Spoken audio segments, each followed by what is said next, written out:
Hello everyone, हमने अपना next chapter start किया हुआ था दैट इज मॉलिक्यूलर स्पेक्ट्रोस्कोपी, जिसमें अभी तक हम pure rotational spectroscopy, pure vibrational और प्रीवियस लेक्चर में हमने रोटेशनल वाइब्रेशनल यानी दोनों की मिक्सिंग होगी तब किस तरह का स्पेक्ट्रा आएगा, इतना हम अब तक डिस्कस कर चुके हैं। अब हम अपना लास्ट स्पेक्ट्रोस्कोपी शुरू करेंगे दैट इज रमन स्पेक्ट्रा।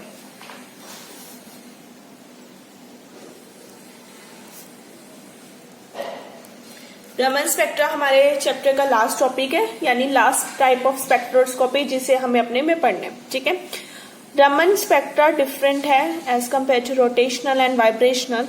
ठीक है, जहां रोटेशनल और वाइब्रेशन में हम क्या बात कर रहे थे कि जब इलेक्ट्रॉन ग्राउंड लेवल पे होगा उसमें एनर्जी फॉल करेगी, उसे एब्जॉर्ब करेगा तो हायर पे जाएगा, यानी कि वो एब्जॉर्प्शन स्पेक्ट्रा था। और जब हायर से ग्राउंड स्टेट पे वापस आएगा तो लाइट को क्या करेगा, अमिट करेगा, तो एमिशन स्पेक्ट्रा। तो वहां पे वो क्या था, अब्जॉर्प्शन एमिशन स्पेक्ट्रा। ठीक है, यहाँ पर अब्जॉर्प्शन ऑफ लाइट नहीं है, यहाँ क्या होगी, स्कैटरिंग ऑफ लाइट। यहाँ पे डिफरेंट है, ये क्या है, स्कैटरिंग। ठीक है, और इससे पीछे जो हमने पढ़ा रोटेशनल की बात करो, वाइब्रेशनल की बात करो, ये सारे क्या है, एब्जॉर्प्शन एमिशन स्पेक्ट्रा। वहां लाइट के एब्जॉर्प्शन और एमिशन की बात हो रही है, यहाँ पे किसकी बात हो रही है, लाइट के स्कैटरिंग की। ठीक है, ये एक स्पेशल टाइप ऑफ स्पेक्ट्रोस्कोपी है जो किसके साथ डील करती है, एब्जॉर्प्शन के साथ डील ना करके किसके साथ डील करेगी, स्कैटरिंग के साथ। बाकी सारी किसके साथ डील करती है, लाइट के एब्जॉर्प्शन के साथ। ये किसके साथ डील करती है, light of scattering, scattering of light by the molecules, इसके साथ। ये फर्क है, मेजर फर्क जो इन दोनों में है। ठीक है, तो ये बिल्कुल डिफरेंट है रमन। रोटेशनल वाइब्रेशनल जो इससे हम पहले आगे पढ़ते हैं, इलेक्ट्रॉनिक जो आपने यूवी भी पढ़ी होगी उससे भी डिफरेंट है। ठीक है, होता क्या, इसमें लाइट की स्कैटरिंग होनी है। तो हम यहाँ पे क्या कहते हैं, हमारा जो भी सब्सटेंस होगा, सब्सटेंस क्या हो सकता है, सॉलिड भी हो सकता है, लिक्विड भी हो सकता है और गैसेस भी हो सकते हैं, तीनों स्टेट में। ठीक है, जब हम इन्हें लाइट के उसमें कांटेक्ट में लाते हैं, ठीक है, लाइट कैसे होनी चाहिए हमारी, monochromatic light. Monochromatic light means single wavelength की लाइट। ठीक है, जैसे ही सिंगल वेवलेंथ की लाइट के साथ होता है तो कुछ ना कुछ लाइट को ये क्या करते हैं, स्कैटर करते हैं। लाइट क्या होती है, स्कैटरिंग हो जाती है। ठीक है, तो लाइट की स्कैटरिंग होती है, तो इसे स्टडी किया था रेले ने। ठीक है, तो रेले जो थे, यहीं से इनका नाम भी है, रेले स्कैटरिंग भी बोलते हैं हम इसे। ठीक है, तो रेले ने देखा कि जो लाइट है वो स्कैटरिंग हुई, ठीक है, right angle to the direction of incidence of light. According to Rayleigh, light is scattered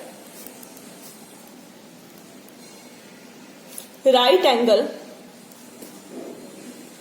to the angle of incidence।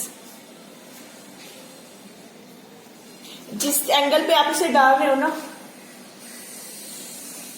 उस एंगल से लाइट क्या हो जाएगी, स्कैटर्ड हो जाएगी टूवर्ड्स द 90 ऑफ एंगल।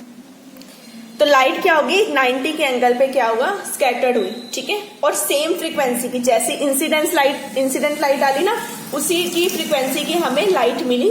ठीक है, सेम फ्रीक्वेंसी की। इस टाइप ऑफ स्कैटरिंग को हम बोलते हैं रेले स्कैटरिंग, बिकॉज इसे किसने स्टडी किया, रेले ने, और इसका नाम क्या हो गया, रेले स्कैटरिंग। ये एक स्कैटरिंग एक्सपेरिमेंट है। ठीक है, क्लियर हो गया। तो एंगल क्या हो जाएगी, स्कैटर्ड। ये तो रेले ने स्टडी किया था, बट इसको आगे जो एनहांस किया था वो किया था सीवी रमन ने। सीवी रमन का नाम सबको सुना होगा, इंडियन साइंटिस्ट। ठीक है, जो कलकत्ता यूनिवर्सिटी से थे। उन्होंने क्या किया, 1928 में ये चीज देखी कि कोई भी सब्सटेंस हो, हमने बात करी कोई भी मटेरियल हम यूज कर सकते हैं, सॉलिड, लिक्विड एंड गैसेस। जब उसे मोनोक्रोमेटिक लाइट में रखा तो लाइट क्या हुई, 90 के एंगल से स्कैटर्ड तो हुई। ठीक है, बट हमें सिर्फ इंसिडेंट फ्रीक्वेंसी वाली लाइट नहीं मिली। इसने क्या बोला, सेम फ्रीक्वेंसी की लाइट मिली।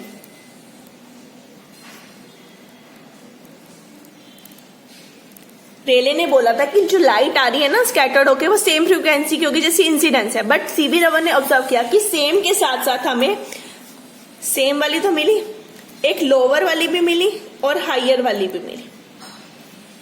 ठीक है, फ्रीक्वेंसी की बात करें हम यहाँ, तो उन्होंने ऑब्जर्व किया कि हमें तीन तरह की लाइन ऑब्जर्व हुई, एक लोअर फ्रीक्वेंसी की जितनी मैंने फ्रीक्वेंसी की लाइट डाली उससे कम की भी मिली, उससे ज्यादा की भी मिली, और सेम फ्रीक्वेंसी की लाइन भी हमें क्या हुई, ऑब्टेन। क्लियर।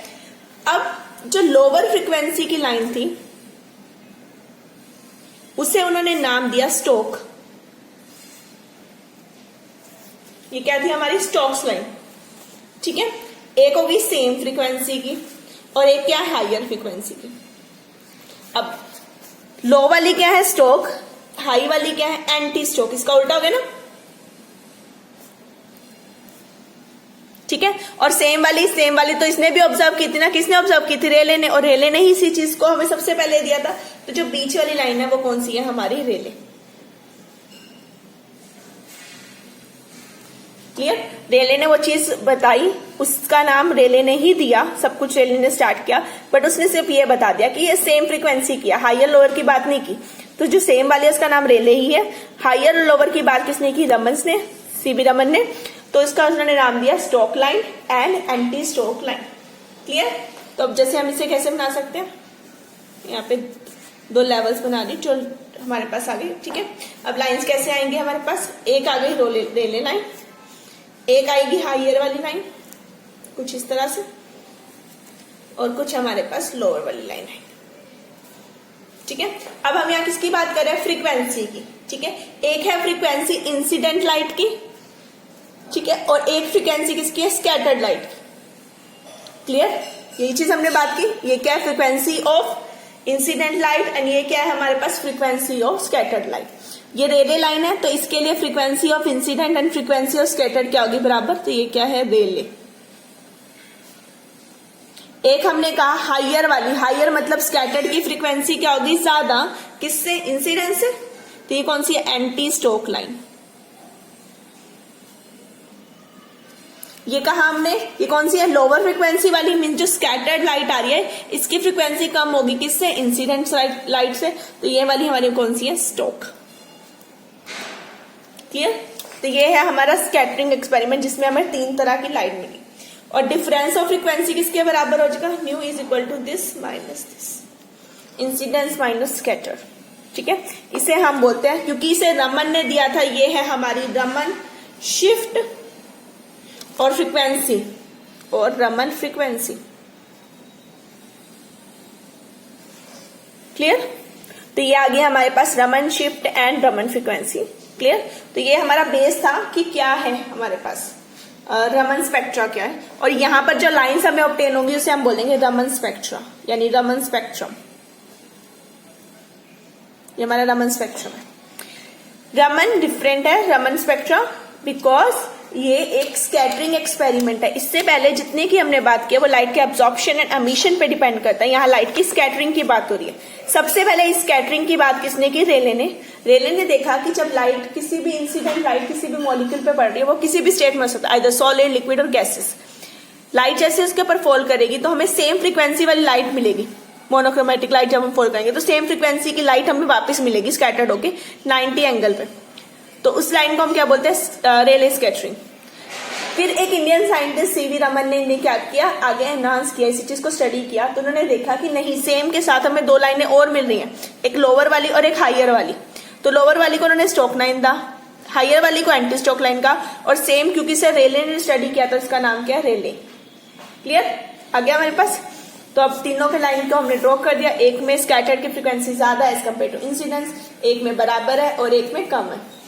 3 तरह की लाइन आई, और जो फ्रीक्वेंसी चेंज है उसका नाम क्या है, रमन स्पेक्ट्रा, या रमन शिफ्ट या रमन फ्रीक्वेंसी, और जो कंप्लीट स्पेक्ट्रा इसको क्या कहेंगे, रमन स्पेक्ट्रा। तो ये बेस था हमारा रमन स्पेक्ट्रा का। अब हमें 3 तरह की लाइन्स ऑब्जर्व हो रही है। ठीक है, जो स्टोक और एंटी स्टोक है, इसे किसने दिया, रमन ने। तो इन दोनों को हम क्लब अप करके, स्टोक को और एंटी स्टोक को, हम रमन लाइन्स भी बोलते हैं। ठीक है, स्टोक और ये रेले अलग है, ये अलग है। ठीक है, तो अब बात करते हैं कि क्यों ऐसा हुआ, क्यों ऐसी लाइन है। नाउ एक्सप्लेनेशन ऑफ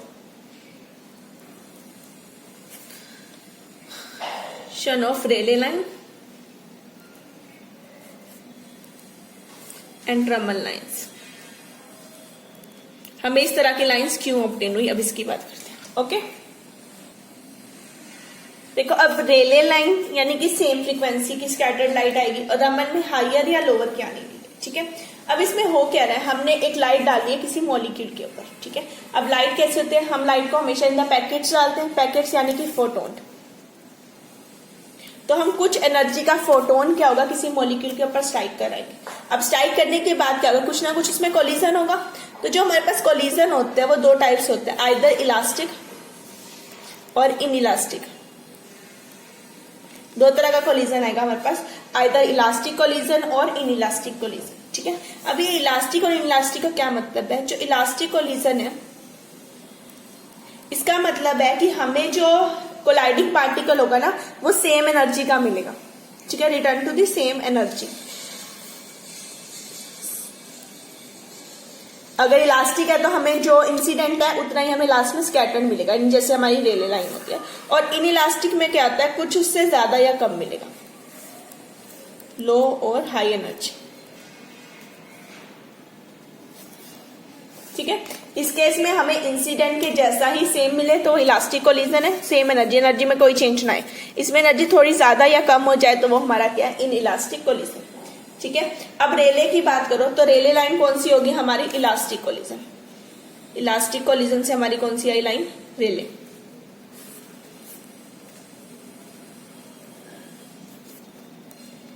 इसे हमने क्या ऑब्टर्न किया, रेले लाइन को, ठीक है। बिकॉज इसमें क्या है, law of conservation of energy. अरे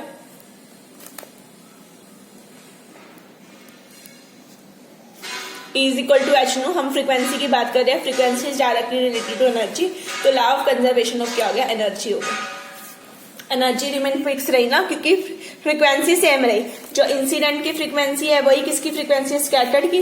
और हमें पता है E is equal to h nu, तो फ्रीक्वेंसी सेम है, दैट मीन्स एनर्जी भी कैरी सेम। और एनर्जी सेम रही तो उसे कौन सा कोलिजन कहते हैं हम, इलास्टिक कोलिजन। क्लियर। तो इलास्टिक कोलिजन से हमारे पास जो लाइन ऑब्टेन हुई वो हमारी कौन सी है, रेले लाइन। अब बात करते हैं इनइलास्टिक की।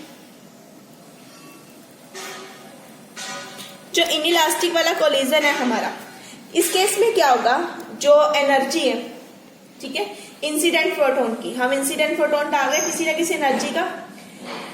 जो स्कैटर्ड वाला फोटोन है उसकी एनर्जी उससे क्या हो, लो। Energy of incident photon is higher than scattered photon. जो एनर्जी है ना इंसिडेंट फोटोन की वो कैसे होगी, ज्यादा होगी किसके कंपैरिजन में, जो हमारा स्कैटर्ड फोटोन आया उसकी कंपैरिजन में, ठीक है। स्कैटर्ड वाला क्या होगा, लो वाला।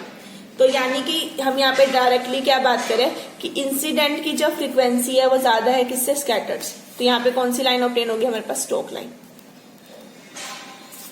ठीक है। क्यों, क्योंकि इनइलास्टिक है, बराबर तो हो नहीं सकता, कम या ज्यादा होगा, ठीक है। अब तीसरा केस कैसे हो सकता है कि इंसिडेंट फोटोन ने अपने पास कुछ एनर्जी रख ली हो और स्कैटर्ड को सारी ट्रांसफर ना की हो, तभी एनर्जी में डिफरेंस आया। अगर इंसिडेंट वाला अपनी एक्स्ट्रा एनर्जी भी अपने अंदर भी तो कुछ एनर्जी उसने स्टोर कर रखी है, वो भी स्कैटर्ड को ट्रांसफर कर दे, तो क्या होगा, एनर्जी इंसिडेंट की कम हो जाएगी।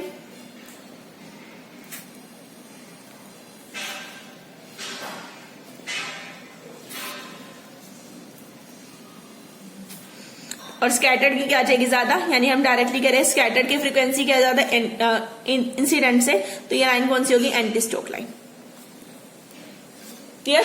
तो जो इलास्टिक कोलिजन है उसकी वजह से लाइन मेरे पास ऑब्टेन हुई वो कौन सी है, रेले लाइन। और जो इनइलास्टिक कोलिजन से मेरे पास ऑब्टेन हुई वो मेरी कौन सी है, Stokes and anti stock line. Clear. तो यहाँ पर हमारे पास लाइन्स की हमने बात कर ली कि किस तरह से होती है। अब यहाँ तो हम स्पेक्ट्रा की बात करें कि किस तरह के हमें स्पेक्ट्रा ऑब्टेन होने हैं, तो अभी इसे इन टर्म्स ऑफ स्पेक्ट्रा लेते हैं। स्पेक्ट्रा में किस तरह से आएगा,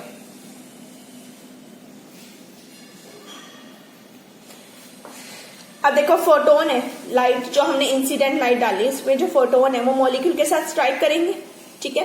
तो एनर्जी कुछ ना कुछ मॉलिक्यूल क्या कर लेंगे, एब्जॉर्ब करेंगे। और एब्जॉर्ब करने के बाद क्या होगा, वो कहाँ जाएंगे, एक्साइटेड हो जाएंगे। एक्साइट होने के बाद किस पे जाएंगे, हायर लेवल पे। हायर लेवल अनस्टेबल होता है तो कहीं ना कहीं ग्राउंड स्टेट पे उन्हें वापिस आना ही पड़ेगा ओरिजिनल लेवल पे। तो उस एनर्जी को वो क्या कर देंगे, एमिट कर देंगे। अब वो एनर्जी एमिट जो है वो सेम हुई है जैसी उसने अब्सॉर्ब की थी, तो हमारे पास लाइन कौन सी आएगी, रेले।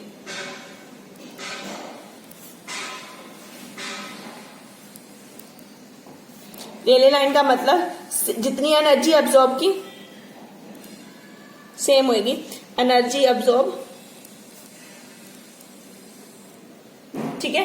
एक तो जो उसने एनर्जी अब्सॉर्ब की और जो एनर्जी उसने एमिट की इक्वल टू किसकी होगी, एनर्जी एमिटेड की, ठीक है। तो जो लाइन हमारे पास आई वो कौन सी हुई, स्टोक्स लाइन, ठीक है। बट मैक्सिमम केस में ऐसा होता है कि वो सेम एनर्जी के साथ वापस नहीं आता, ठीक है। मैक्सिमम केस में वो अपने ओरिजिनल लेवल पे वापस नहीं आएगा, आइदर उससे पहले रुक जाएगा या उसके बाद नीचे आ जाएगा। तो उससे जो हमारे पास लाइंस ऑब्टेन होगी हाइयर वाले से और लोअर वाले से जो लाइंस आएंगी वो हमारी कौन सी होंगी, स्टोक्स लाइन, ठीक है। तो अगर वो अपने हाइयर लेवल पे रुक गया तो हमारे पास जो लाइन आएगी वो कौन सी हो जाएगी, हमारी स्टोक्स लाइन। और अगर वो अपने मीन्स हाइयर लेवल पे रुका, जो हाइयर लेवल है उस पे रुक गया, ओरिजिनल पे वापस आने नहीं थी ना एनर्जी, हाइयर पे रुक गया तो कौन सी लाइन आई, स्टोक। और अगर लोअर पे आ गया ज्यादा एनर्जी के साथ तो एंटी स्टोक। ये चीज ध्यान रखना, ठीक है। अगर जिस लेवल से गया उसी ओरिजिनल पे वापस आ गया, इसमें क्या है, ओरिजिनल लेवल जिससे स्टार्ट हुआ उसी पे वापस आए तो रेले, हाइयर पे रुक गया तो स्टोक और उससे लोअर पे रुका तो हमारे पास क्या आ जाएगी, एंटी स्टोक लाइन। क्लियर। अब मैं यहाँ पे कुछ लेवल शो कर रही हूँ, अभी मुझे नहीं पता कैसी लाइंस है, मैंने just equally space line show कर रही हूँ इस तरह से। आप इकट्ठा इसे कंटिन्यू एक दिखा सकते हो, मैं अलग अलग दिखा रही हूँ ताकि मैं डिफरेंस कर सकूं, ठीक है। पहले दिखाते हैं ओरिजिनल लेवल, किसी को भी ओरिजिनल चूज कर लो, मैंने ये ओरिजिनल चूज किया, दैट इट्स 1 2 3 4 5 6, तो मैंने ये से ओरिजिनल चूज किया। ये कहाँ गया इस पे, तो ये मेरा ओरिजिनल है और ये कहाँ है, एक्साइटेड, ठीक है। हमने कहा अगर वो ओरिजिनल से वापस अपने सेम वापस उसी पर आ जाए, हायर स्टेट अनस्टेबल है, ग्राउंड पे वापस आएगा, एनर्जी एमिट करेगा, तो अगर ऐसे करके ही सेम वापस आ जाए तो ये कौन सी लाइन है, रेले। दूसरा मैंने कहा अपने हाइयर पे रुक जाए, हाइयर कौन सा, इससे 3 से पहले यहां रुक जाए, ये कौन सी लाइन है, स्टोक। और अगर उससे लोअर पे आ जाए यानी इस पे आ जाए तो एंटी स्टोक। आगे मेरे पास तीनों तरह की line, Stokes, anti Stokes and Rayleigh line. ये किसमें, in the terms of spectra, because हमें यहाँ स्पेक्ट्रा की बात करी। इसने एनर्जी को ऑब्जॉर्व किया, ठीक है, इन्होंने एनर्जी को क्या किया, एमिट किया। Clear, done. तो ये था हमारा क्यों हमारे पास 3 तरह की लाइन आई, Rayleigh, Stokes and anti stock line, ठीक है। नेक्स्ट बात करते हैं पोलराइजेबिलिटी की।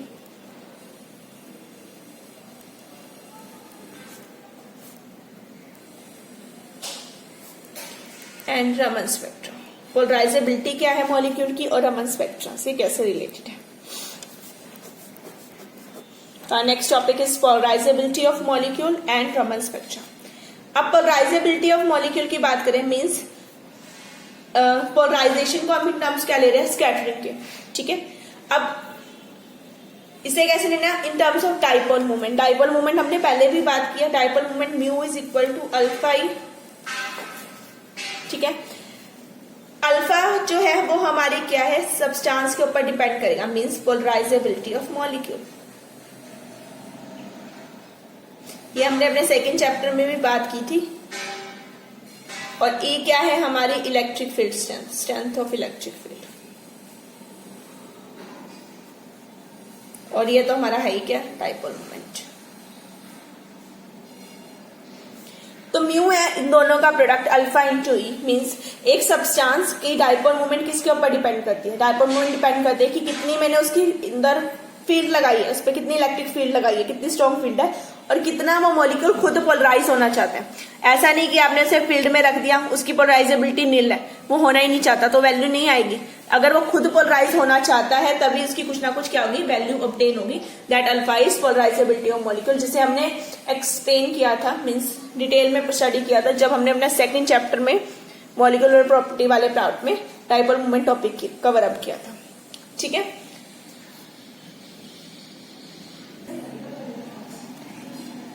ये तो बात होगी कि हमारे पास कैसे पोलराइजेबिलिटी होगी मॉलिक्यूल की और कैसे से डाइपोल मोमेंट आएगा, ठीक है। अब हम बात करते हैं, एक टॉपिक आता है, एक टर्म आती है आइसोट्रोपिकली पोलराइज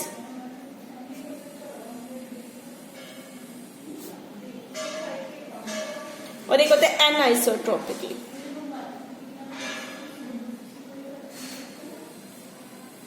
दो टर्म है, isotropically polarized and anisotropically polarized. ठीक है, अब बात करते हैं isotropically polarized. Isotropically polarized means symmetrical molecules की बात करें हम यहाँ, सिमेट्रिकल मॉलिक्यूल्स।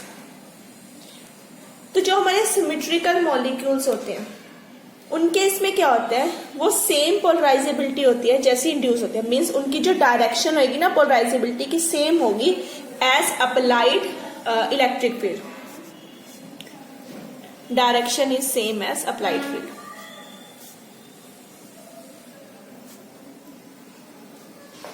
ठीक है, उन्हें हम क्या बोलते हैं, आइसोट्रॉपिकली पोलराइज। ठीक है, उन मॉलिक्यूल को हम बोलेंगे आइसोट्रोप्स, लाइक CH2 SF6, ये सिमेट्रिकल मॉलिक्यूल्स हैं, इस टाइप के molecule. Clear.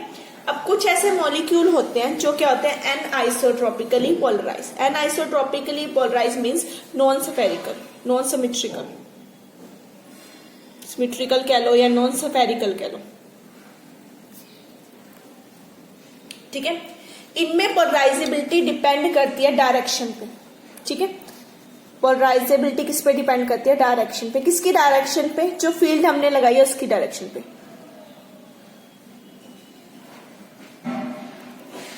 Polarisability depend on direction of field applied. जो फील्ड हमने लगाई है ना उसकी डायरेक्शन पे जो डिपेंड करती है वो हमारी क्या होती है, एनआइसोट्रॉपिकली पोलराइज्ड। तो ऐसे जो नॉन सिमेट्रिकल मॉलिक्यूल होते हैं इनमें पोलराइजेबिलिटी डिपेंड करती है किसके ऊपर, डायरेक्शन ऑफ इलेक्ट्रिक फील्ड के ऊपर। ठीक है, कि वो पैरेलल आ रही है या परपेंडिकुलर आ रही है। इस केस में जो होती है ना पोलराइजेबिलिटी, अगर फील्ड पैरेलल आ रही है उसके तो ज्यादा होगी एज कंपेयर टू परपेंडिकुलर। ये चीज आपने ध्यान रखनी है।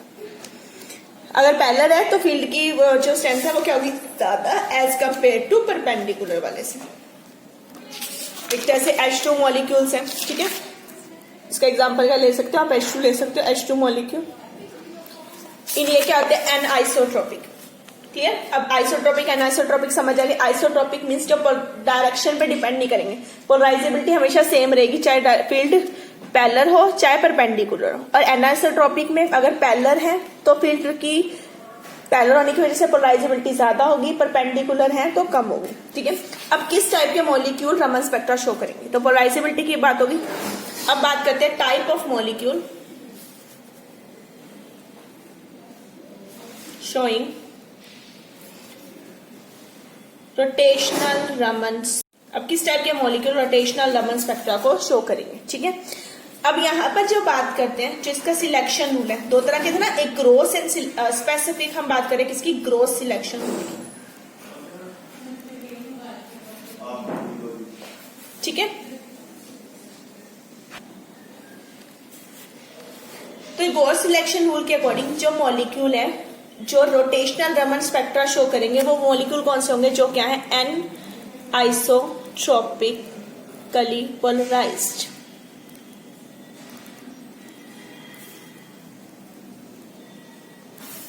वो क्या करेंगे, शो करेंगे क्या, रोटेशनल रमन स्पेक्ट्रम। वो मॉलिक्यूल शो करेंगे रोटेशनल रमन स्पेक्ट्रा। ठीक है, जो क्या होंगे, एनआइसोट्रॉपिकली पोलराइज मींस उनकी पोलराइजेबिलिटी किस पे डिपेंड करेगी, फील्ड पे। अगर फील्ड पैरेलल है तो ज्यादा होगी और फील्ड परपेंडिकुलर है तो वो क्या होगी, कम होगी। ठीक है, तो ये क्या होंगे, रोटेशनली एक्टिव। इसके अलावा जो आइसोट्रॉपिकली थे लाइक CH4 FS6 जो पीछे पड़े हैं ना, ये क्या है, आइसोट्रॉपिकली पोलराइज्ड या क्या होंगे, रमन इनएक्टिव। ये वाले क्या होंगे, रमन एक्टिव। ये रमन एक्टिव मॉलिक्यूल है, ये रमन इनएक्टिव मॉलिक्यूल्स है। ठीक है, अगर ये रमन नहीं शो करते तो ये रोटेशन भी नहीं शो करते। रोटेशन में भी आप देखोगे इनका जो टाइप ऑफ मूवमेंट होता है फिक्स होता है, चेंज नहीं होता, तो ये वाले रोटेशनल भी नहीं शो करते। क्लियर।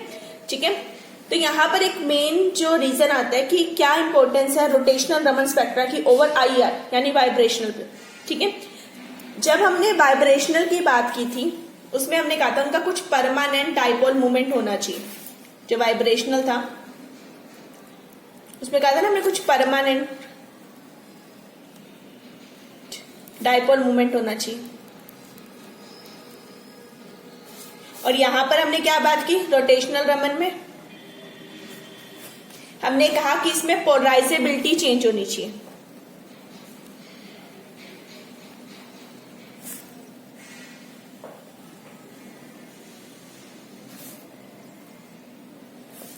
ड्यूरिंग वाइब्रेशंस, इसमें अगर पोलराइजेबिलिटी चेंज होगी तो रोटेशनल रमन, और परमानेंट होगा तो वो क्या होगा वाइब्रेशनल होगा। तो इसकी इंपॉर्टेंस है कि यहाँ ये पोलराइजेबिलिटी की बात करें, कोई परमानेंट डाइपोल मोमेंट नहीं चाहिए इसको, ठीक है। तो ये क्या है इसकी इंपॉर्टेंस ओवर वाइब्रेशनल, वाइब्रेशन यानी कि आईआर के ऊपर इसकी क्या इंपॉर्टेंस है, क्लियर। अब इसी को इन टर्म्स ऑफ लेते हैं, अब लेते हैं हम Raman effect in terms of polarisability.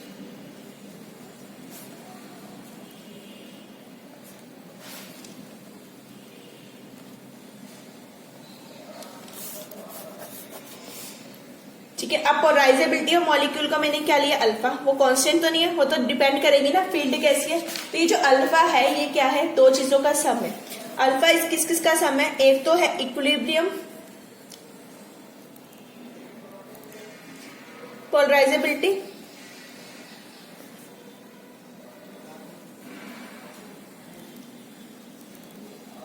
Equilibrium polarisability होगी, ठीक है। दूसरी क्या है, सम ऑफ पोलराइजेबिलिटी ऑफ मॉलिक्यूल्स।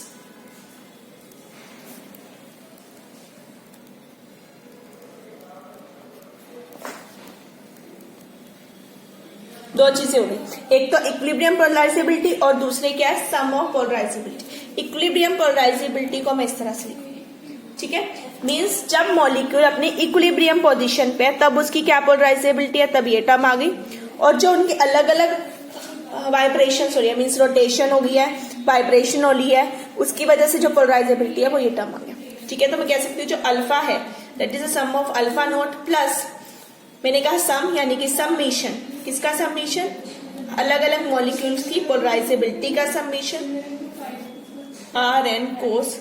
ये फॉर्मूला आपको डायरेक्टली याद रखना है, ठीक है। इसकी कोई एक्सप्लेनेशन नहीं है कैसे आया, ये टर्म है हमारे पास, टोटल अल्फा क्या आ गया, इन दोनों के बराबर हो गया, क्लियर। अब ये जो ई है हमारे पास, यहाँ पे एक टर्म होते हैं ई यानी कि इलेक्ट्रिक फील्ड, म्यू तो इन दोनों के ऊपर डिपेंड करता है, अल्फा इंटू ई, ठीक है। That E is equal to E note cos 2 pi mu note T, इसके बराबर। हमें पता है म्यू किसके बराबर है, alpha into E, mark it as 1 and 2, you is equation 1 and 2। तो अल्फा ये रहा ले लो म्यू,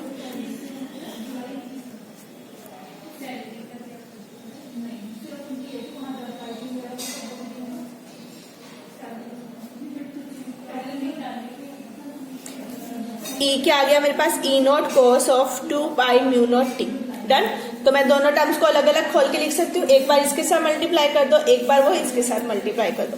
तो मेरे पास म्यू आ गया alpha nought E note cos of 2 pi nu t plus summation, एक ये और एक ये, alpha n by delta of r, r n cos of 2 pi nu t n t, और into E note cos of 2 pi mu nought of t, दो term आ गई, ठीक है। ये क्या है कोस, ये भी कोस है, ठीक है। तो मैं सारी टर्म में से कोस ए कोस बी लिख सकती हूँ। तो मेरे पास अगर होता है कोस ए इंटू कोस बी, तो मेरे पास होता है 1/2 of cos of A plus B plus cos of A minus B. तो मैं इस फॉर्मूले को यहाँ यूज कर सकती हूँ, ये कोस ए कोस बी, तो मेरे पास म्यू क्या आ गया। अब मैं ऐसा क्यों कर रही हूँ, बिकॉज मेरे पास 3 तरह की लाइन आती है रमन में, रेले, स्टोक, एंटी स्टोक। मुझे रिजल्ट भी 3 पार्ट्स में चाहिए, तो एक पार्ट आया, दूसरा ये था, इसको 2 हिस्सों में हम डिवाइड करेंगे। Alpha nought E note of cos 2 pi mu note T plus half summation, ये टर्म तो सेम रहे, आर एन ये भी सेम रहा, ठीक है हमारा, और जो ई नोट है ये भी क्या रहा, सेम रहा, डन। ये सारी तो ब्रैकेट के बाहर आ गई ना, सब में कॉमन थी। फर्क है इसका, तो ये क्या है कोस ऑफ ए के लिए हम ले लेते हैं mu naught plus mu N of T plus cos of mu naught minus mu N of T, क्या आ जाएगा। और साथ में देखो 2 पाई है दोनों में कॉमन, तो यहां पे साथ में 2 पाई आ जाएगा। आप चाहे तो पूरा अंदर ले सकते हो, मैंने यहाँ बाहर लिखा, स्पेस नहीं था तो मैंने यहाँ पे इकट्ठा लिख दिया इसके साथ cos 2 पाई। ठीक है, तो एक फैक्टर माइनस वाला आ गया a प्लस बी, और एक वाला क्या आ गया माइनस वाला। क्लियर, तो हमारे पास 3 टर्म आ गई। ये जो फर्स्ट वाली टर्म है, तो मैं से a, ये जो फर्स्ट है ये मेरी किसके लिए होगी, रेले के लिए। क्लियर, और ये जो नेगेटिव वाली टर्म है, नेगेटिव यानी कि कम हो गया, तो ये जो ये वाली टर्म है ना, ये रिप्रेजेंट करेगी किसको, स्टोक को। और जो पॉजिटिव है यानी कुछ प्लस होके ज्यादा बन गया, यानी ये किससे रिप्रेजेंट करेगी, एंटी स्टोक लाइन को। क्लियर, तो मेरे पास 3 तरह की लाइन आ गई, Stokes line, anti stock line, और ये आ गई इन टर्म्स ऑफ उनके रिलेशन। अब इन्हीं रिलेशन को यूज करके हम इनके बीच में सेपरेशन निकाल लेंगे और इसके सिलेक्शन रूल की बात करेंगे। सिलेक्शन रूल करने के बाद हम इसका जो स्पेक्ट्रा है उसको ड्रॉ करेंगे और इसकी मेजरमेंट की बात करेंगे। क्लियर, तो ये हमारा बेसिक था जो अब तक हमने पढ़ लिया रमन स्पेक्ट्रा के बारे में, कि क्या होता है रमन स्पेक्ट्रा, कौन कौन से मॉलिक्यूल रमन स्पेक्ट्रा शो करते हैं, किस तरह की लाइन हमें इसमें ऑब्टेन होते हैं। ओके, नेक्स्ट क्लास में हम अब इसी टॉपिक को कंटिन्यू करेंगे, अपने रमन स्पेक्ट्रा को। ठीक है, जो हमारा लास्ट टॉपिक होगा। Okay, thank you everyone.